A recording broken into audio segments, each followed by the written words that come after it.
سے طاہر بھائی نے سوال کیا ہے کہ کیا ٹیلی فون پر نکاح ہو جاتا ہے؟ تو طاہر بھائی، اگر ٹیلی فون پر ہی ایجاب و قبول ہوا ہے تو ایسی صورت میں نکاح ہرگز نہیں ہوتا، یہ ذہن میں رکھیں۔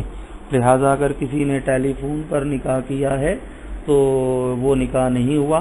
اگر اسی لڑکی سے گھر والوں نے نکاح کیا ہے اور وہ نکاح بہرحال ہو جائے گا، ٹیلی فون پر نکاح جو ہے وہ نہیں ہوتا۔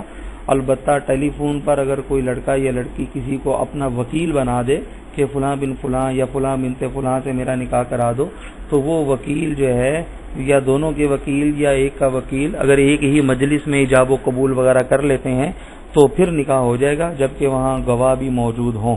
لیکن ٹیلی فون پر اگر جو ہے وہ ایجاب و قبول ہوگا تو اس طرح نکاح نہیں ہوتا۔